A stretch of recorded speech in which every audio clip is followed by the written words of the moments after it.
Everyone welcome back to my channel. नमस्कार and जय जगन्नाथ सांग मैंने आशा करूँ आपण मैंने बहुत भलरे थे। भगवान का कृपा दृष्टि आपण ऊपर सर्वदा एमती था आपण मैंने हस खुशी रे रुहतु। आपण समस्त को मु पुणी थे स्वागत करुच्ची मोर एक आउ नुआ वीडियो रे। आज भगवान श्री जगन्नाथंकर हारा पंचमी विषय रे माँ लक्ष्मी आउ श्री जगन्नाथंक मानभंग अभिमान विषय रे किछि कथा मु कहिबी। जदि आपण मानकु भल लगुची ताहले निश्चय लाइक करेंगे, शेयर करेंगे, कमेंट करेंगे। आउ चैनल को नुआ जदि आसिचंदी ताहले निश्चय सब्सक्राइब करंतु। हारा पंचमीर संपूर्ण कहानी आमे एठी विस्तार भाव में किछि जानिबा। माँ लक्ष्मींकर अभिमान पुरी श्रीक्षेत्र रे वर्षर जेते पर्व हुए सेथिरु हारा पंचमी हैला अन्यतम और अत्यंत अनन्य। बाहर देखिले यह स्वामी स्त्री मान अभिमानर लीला परी लागे, किंतु एहार भितरे गभीर आध्यात्मिक तत्व लुचि रही। रथयात्रा दिने श्री जगन्नाथ बलभद्र और सुभद्रा तीन रथरे बसी श्री मंदिर को छाड़ी गुंडीचा मंदिर को जाती। किंतु ध्यान दियंतु जे एही यात्रा रे महालक्ष्मी को सांगरे निया जाए नाही। काहेकि एई प्रश्न शताब्दी धरी भक्त मानक मनरे उठी आसीछि। परंपरा कहे गुंडीचा यात्रा हेउची महाप्रभुंक जन्मभूमि और भक्त मानक पाखकु जीवार लीला। सेठारे तांकर समस्त भक्त समान, राजा गरीब उच्च नीच कौनसी भेदभाव नाही। एपटे श्री मंदिर रे माँ लक्ष्मी रही जाती। प्रथम दिन से भावती प्रभु आज गले किछि दिन पर फेरी आसिबे। द्वितीय दिन से अपेक्षा करती। तृतीय दिन रे तांक मनरे अभिमान जागी उठे। चतुर्थ दिन रे से सेविका मानक पचारती महाप्रभुंक ठारू कौनसी संदेह आसिला कि नहीं। से माने कहते जे नाई माँ ए जाए कौनसी खबर आसी नाही। माँ लक्ष्मींक मनर भारी हो जाए। से भावती मु ए श्रीमंदिर रे गृहलक्ष्मी प्रभु केउठी गले मते कहिले नहीं काहेकि, मते सांगरे नेले नहीं काहेकि। एही अभिमान क्रोधर नुहे, यह प्रेमर अभिमान। पंचम दिन सकाळे माँ लक्ष्मी निष्पत्ति नेले जे मु निजे गुंडीचा मंदिर को जीपी प्रभु को पचारिबी मते छाड़ी काहेकि गले। एही दिनटी हेउची हेरा पंचमी। हेरा शब्दर अर्थ हेउची देखिबा, दर्शन करिबा। अर्थात माँ लक्ष्मी प्रभु को देखा को जाती। तांको पाई सुंदर विमान सजा जाए। सेवायत माने छता चामर घंट काहाली मर्दल और शंखध्वनि सह माँ को विजे करती। एही यात्रा राजसिक, किंतु माँ को मुखरे हस नहीं, से नीरव और गंभीर। एपटे गुंडीचा मंदिर रे श्री जगन्नाथ सबु जानिछंती। से हसुचंती कारण यह तो तांकरी लीला। प्रस्तुत होई माँ हेरा पंचमी दिन संध्या बेले सुसज्जित विमान रे बसी श्री मंदिर रु बाहरिले। तांको सहित सेवायत देवदासी परंपरार नृत्य गीत घंट काहाली मर्दली शंखध्वनि रे राजकीय शोभायात्रा चलिला। से गुंडीचा मंदिरर नाकचणा द्वार निकटरे पहुँचिले। परंपरा अनुसार माँ लक्ष्मी गुंडीचा मंदिर भितर को प्रवेश करती नहीं। से बाहरे रही महाप्रभु को संदेश पठाती। श्री जगन्नाथ को संदेश आसिला। माँ लक्ष्मी तांको सेवकों को कहिले जाओ महाप्रभु को कुह श्री मंदिरर गृहलक्ष्मी आसिछंती, से दर्शन चाहूँचंती। संदेश भितर को गला। लोकप्रिय परंपरा रे कहा जाए जे महाप्रभु जानिथिले माँ लक्ष्मी अभिमान रे आसिछंती, तेणु से तुरंत साक्षात करने को आसिले नाही। एहा मध्य तांकर एक दिव्य लीलार एक अंश। माँ लक्ष्मी अपेक्षा कले। किछि समय परे मध्य महाप्रभु बाहर को न आसिबारु तांको अभिमान बढ़ीगला और से कहिले मते सांगरे नेले नाही। एबे मु निजे आसीची तथापि मते देखिबाकु मध्य आसुनाहांती। रथ उपरे अभिमानर प्रकाश। तापरे माँ लक्ष्मी तांको सेवक मानकु आदेश देले ଯେଉଁ ରଥରେ ବସି ପ୍ରଭୁ ମୋତେ ଛାଡ଼ି ଆସିଛନ୍ତି ସେହି ରଥକୁ ଟିକେ ଶିକ୍ଷା ଦିଅ। ସେବାୟତମାନେ ନନ୍ଦିଘୋଷ ରଥର ଗୋଟିଏ ଅଂଶକୁ ସାଙ୍କେତିକ ଭାବରେ କ୍ଷତିଗ୍ରସ୍ତ କରନ୍ତି। ଏହା କ୍ରୋଧ ନୁହେଁ, ପ୍ରେମ ଭରା ମାନ ଅଭିମାନର ପ୍ରତୀକ। ଆଜି ମଧ୍ୟ ହେରା ପଞ୍ଚମୀ ନୀତିରେ ଏହି ଘଟଣାର ସ୍ମରଣ କରାଯାଏ। ଗୁପ୍ତ ପଥରେ ମା କିପରି ଫେରିଲେ? ଏହାପରେ ମା ଲକ୍ଷ୍ମୀ ମୁଖ୍ୟ ରାସ୍ତାରେ ଫେରନ୍ତି ନାହିଁ। ସେ ହେରା ଗୋହିରୀ ସାହି ବୋଲି ପରିଚିତ ଗୋଟିଏ ପାରମ୍ପରିକ ପଥରେ ଶ୍ରୀମନ୍ଦିରକୁ ଫେରନ୍ତି। ଏହା ମଧ୍ୟ ଏହି ଲୀଳାର ଏକ ବିଶେଷ ଅଂଶ। ଏହି ଲୀଳାର ଅର୍ଥ, ଏହି ଘଟଣା ଆମକୁ ଶିଖାଏ ଯେ ମା ଲକ୍ଷ୍ମୀଙ୍କ ଅଭିମାନ ସ୍ୱାର୍ଥର ନୁହେଁ, ପ୍ରେମର। ଶ୍ରୀ ଜଗନ୍ନାଥ ଓ ମା ଲକ୍ଷ୍ମୀଙ୍କ ଏହି ଲୀଳା ଗୃହସ୍ଥ ଜୀବନର ମଧୁର ସମ୍ପର୍କକୁ ଦିବ୍ୟ ରୂପରେ ପ୍ରକାଶ କରେ। ଶେଷରେ ଦୁହେଁଙ୍କ ମଧ୍ୟରେ ପୁନର୍ମିଳନ ହୁଏ, ଯାହା ନୀଳାଦ୍ରି ବିଜେ ଦିନରେ ସମ୍ପୂର୍ଣ୍ଣ ହୁଏ। ଏହା ଦିବ୍ୟ ମାନ ଅଭିମାନର ଲୀଳା। ଜଗନ୍ନାଥ ଓ ଲକ୍ଷ୍ମୀ କେବଳ ଭଗବାନ ଓ ଦେବୀ ନୁହନ୍ତି, ସେମାନେ ଆଦର୍ଶର ଦମ୍ପତି ରୂପରେ ମଧ୍ୟ ଲୀଳା କରନ୍ତି। ଯଦି ମହାପ୍ରଭୁ ସଙ୍ଗେ ସଙ୍ଗେ ବାହାରକୁ ଆସି ମା ଲକ୍ଷ୍ମୀଙ୍କୁ ବୁଝାଇ ଦେଇଥାନ୍ତେ, ତେବେ ହେରା ପଞ୍ଚମୀର ଲୀଳା ହୋଇପାରୁନଥାନ୍ତା।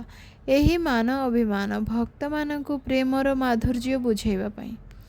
ଗୁଣ୍ଡିଚା ଯାତ୍ରାର ଉଦ୍ଦେଶ୍ୟ। ଗୁଣ୍ଡିଚା ଯାତ୍ରାରେ ମହାପ୍ରଭୁ ସମସ୍ତ ଭକ୍ତଙ୍କୁ ସମାନ ଭାବରେ କୃପା କରିବାକୁ ଯାଆନ୍ତି। ସେ ସେହି ଲୀଳାରେ ସମ୍ପୂର୍ଣ୍ଣ ନିମଗ୍ନ ଥାନ୍ତି।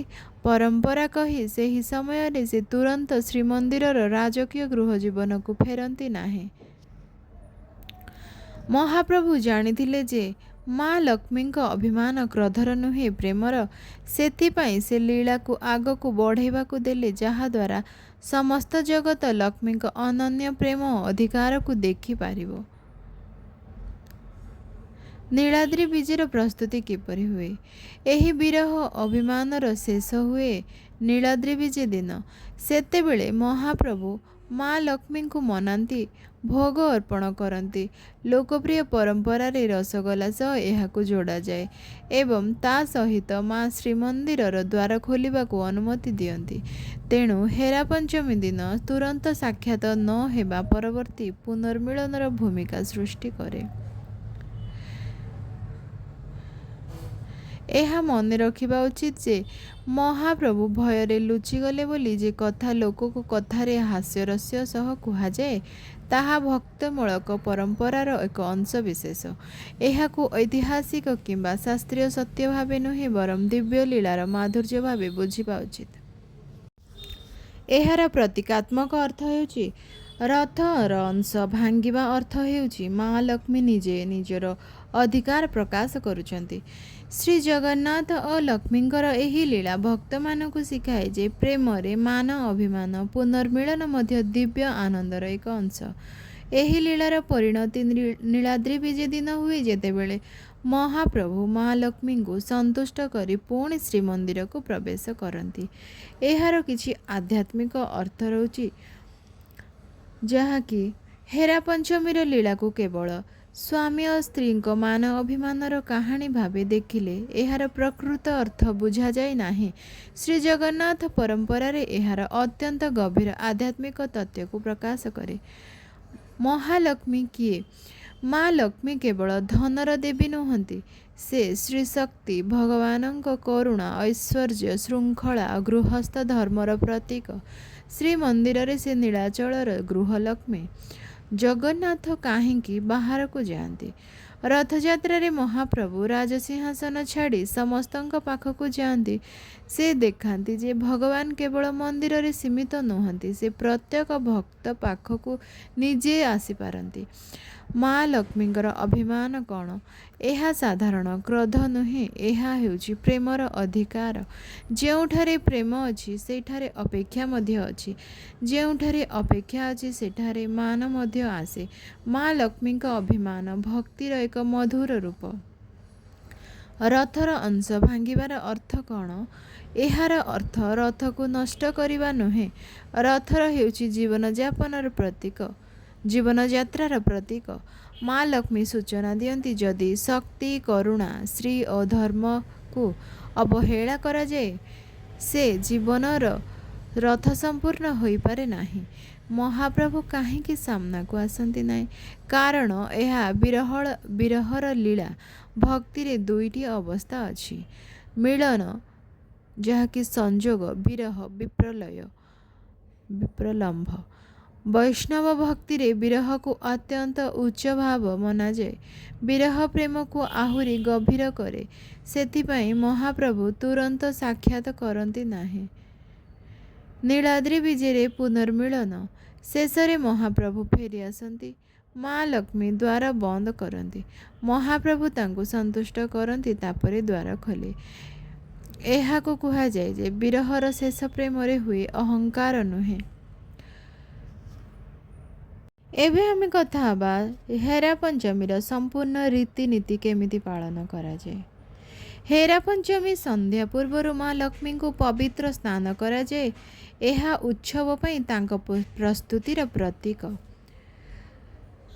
ଯାହାକୁ କି ମା ଲକ୍ଷ୍ମୀଙ୍କ ମଜନା ବୋଲି କୁହାଯାଏ।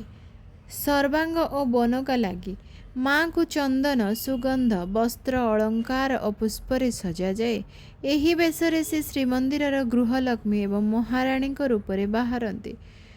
ବନ୍ଦାପନା ନୀତି କେମିତି ପାଳନ କରାଯାଏ? ମାଙ୍କର ମଙ୍ଗଳ କାମନା କରାଯାଏ। ଏହାପରେ ବିଜେ ଯାତ୍ରା ପାଇଁ ଅନୁମତି ମିଳେ। ବିମାନ ବିଜେ। ମା ଲକ୍ଷ୍ମୀ ପାଲିଙ୍କି ବା ବିମାନରେ ବସି ଶ୍ରୀମନ୍ଦିରରୁ ବାହାରନ୍ତି। ଘଣ୍ଟ, କାହାଳୀ, ଛତା, ଚାମର ସେବାୟକମାନଙ୍କ ସହ ରାଜକୀୟ ଶୋଭାଯାତ୍ରା ହୁଏ।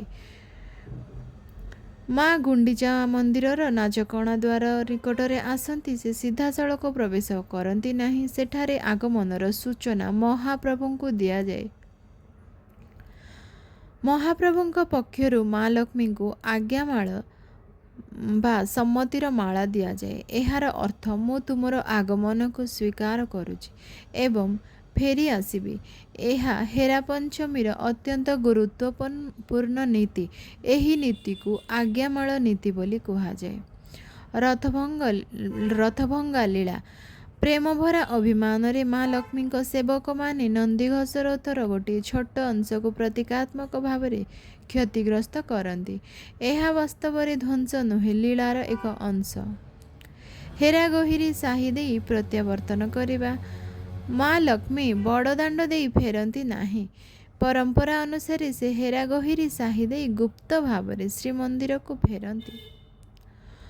ଦକ୍ଷିଣ ମୋଡ଼ା। ହେରା ପଞ୍ଚମୀ ପରେ ବାହୁଡ଼ା ଯାତ୍ରାର ପ୍ରସ୍ତୁତି ଆରମ୍ଭ ହୁଏ। ଏହି ସମୟରେ ତିନି ରଥକୁ ଦକ୍ଷିଣ ଦିଗକୁ ମୋଡ଼ାଯାଏ, ଯାହାକୁ ଦକ୍ଷିଣ ମୋଡ଼ା ବୋଲି କୁହାଯାଏ। ଏହିସବୁ ନୀତିମାନଙ୍କ ମଧ୍ୟରୁ ଆଜ୍ଞାମାଳ ନୀତି, ରଥଭଙ୍ଗା ଲୀଳା ଏବଂ ହେରାଗୋହିରୀ ସାହିରେ ପ୍ରତ୍ୟାବର୍ତ୍ତନ ହେରା ପଞ୍ଚମୀର ସବୁଠାରୁ ବିଶେଷ ଅଂଶ ବୋଲି ଗଣାଯାଏ। ବର୍ତ୍ତମାନ ଆମେ ଜାଣିବା ହେରା ପଞ୍ଚମୀରେ କେଉଁ କେଉଁ ସେବାୟତ ପୁଷ୍ପାଳକ, ପ୍ରତିହାରୀ, ମେକଅପ୍, ଘଣ୍ଟୁଆ, କାହାଳିଆ, ବିମାନବଡ଼ୁ ଇତ୍ୟାଦି କେଉଁ ସେବା କରନ୍ତି, କେଉଁ ଭୋଗ ଲାଗେ, କେଉଁ ପାରମ୍ପରିକ ବାଦ୍ୟ ବାଜେ ଏବଂ ଏହି ପ୍ରତ୍ୟେକ ନୀତିର ଗଭୀର ତାତ୍ତ୍ୱିକ ଅର୍ଥ କ'ଣ ରହିଛି। ପୁଷ୍ପାଳକ ସେବା। ମା ଲକ୍ଷ୍ମୀଙ୍କ ବେଶ ସଜାନ୍ତି।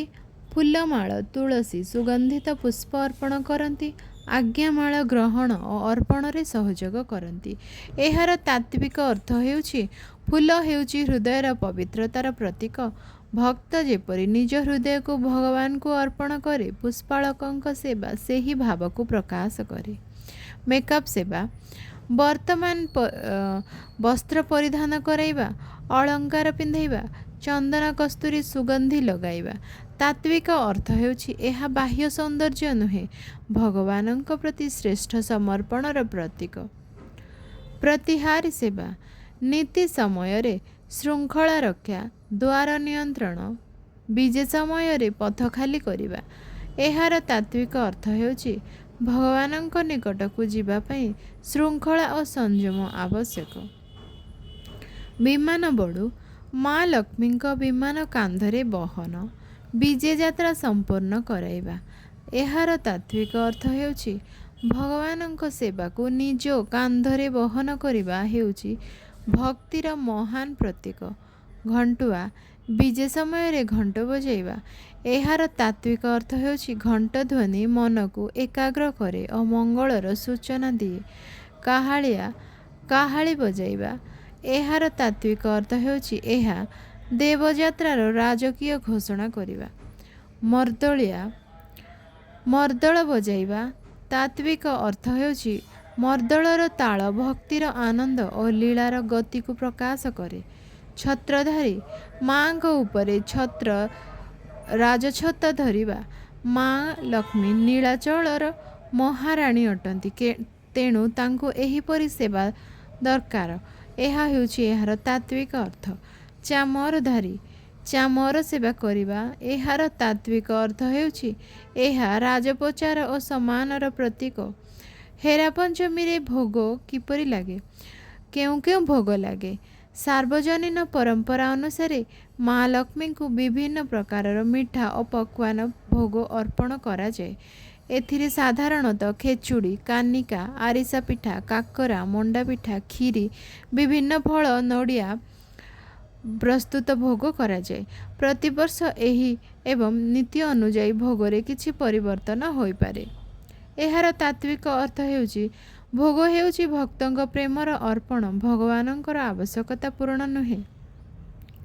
ପାରମ୍ପରିକ ବାଦ୍ୟ ହେଉଛି ଘଣ୍ଟ, କାହାଳି, ଶଙ୍ଖ, ମର୍ଦ୍ଦଳ, ଝାଞ୍ଜ, ଘଡ଼ିଆଳ। ଏହି ବାଦ୍ୟଗୁଡ଼ିକ ବଜାଯାଏ। ଏହାର ତାତ୍ତ୍ୱିକ ଅର୍ଥ ହେଉଛି ସମସ୍ତ ଧ୍ୱନି ମିଶି ଦେବଯାତ୍ରାର ମଙ୍ଗଳମୟ ପରିବେଶ ସୃଷ୍ଟି କରେ ଏବଂ ଭକ୍ତଙ୍କ ମନକୁ ଈଶ୍ୱର ଚିନ୍ତାରେ ଏକାଗ୍ର କରେ। ହେରା ପଞ୍ଚମୀର ମୂଳ ସନ୍ଦେଶ ହେଉଛି ଭଗବାନଙ୍କ ସେବାରେ କୌଣସି ସେବା ଛୋଟ ନୁହେଁ। ପୁଷ୍ପ ଅର୍ପଣ କରୁଥିବା ପୁଷ୍ପାଳକ, ବିମାନ ବହନ କରୁଥିବା ବିମାନ ବଡ଼ୁ, ଘଣ୍ଟ ବଜାଉଥିବା ଘଣ୍ଟୁଆ କିମ୍ବା ଦ୍ୱାରରକ୍ଷା କରୁଥିବା ପ୍ରତିହାରୀ ସମସ୍ତେ ପ୍ରଭୁଙ୍କ ଦିବ୍ୟ ଲୀଳାର ସମାନ ଅଂଶୀଦାରୀ। ହେରା ପଞ୍ଚମୀ ଦିନ ଶ୍ରୀକ୍ଷେତ୍ର ପୁରୀର ପରିବେଶ ସାଧାରଣ ଦିନଠାରୁ ସମ୍ପୂର୍ଣ୍ଣ ଅଲଗା ଥାଏ। ଏହି ଦିନ ଶ୍ରୀମନ୍ଦିର, ବଡ଼ଦାଣ୍ଡ, ଗୁଣ୍ଡିଚା ମନ୍ଦିର ଚାରିପାଖରେ ଧାର୍ମିକ ପରମ୍ପରା ସହ ପ୍ରଶାସନିକ ପ୍ରସ୍ତୁତି ମଧ୍ୟ ବହୁତ ସୁଦୃଢ଼ ହୋଇଥାଏ। ହେରା ପଞ୍ଚମୀ ଦିନ ପୂର୍ବରୁ ଶ୍ରୀମନ୍ଦିରକୁ ସଫା କରାଯାଇଥାଏ। ସିଂହଦ୍ୱାର, ଜୟ ବିଜୟ ଦ୍ୱାର, ଭିତର ପ୍ରାଙ୍ଗଣ ଧୋଇ ସଫା କରାଯାଏ। ମା ଲକ୍ଷ୍ମୀଙ୍କ ମନ୍ଦିରକୁ ବିଶେଷ ଭାବରେ ଫୁଲ, ପତ୍ର, ଚନ୍ଦନ ଓ ନବାରରେ ସଜା କରାଯାଏ। ମାଙ୍କ ବିମାନକୁ ନୂଆ ବସ୍ତ୍ର, ଫୁଲମାଳ, ଅଳଙ୍କାରରେ ସଜାଯାଏ। ସନ୍ଧ୍ୟାରେ ଘିଅ ଦୀପ, ବିଦ୍ୟୁତ୍ ଆଲୋକରେ ମନ୍ଦିର ପରିସର ଉଜ୍ଜ୍ୱଳ ହୋଇ ଉଠେ।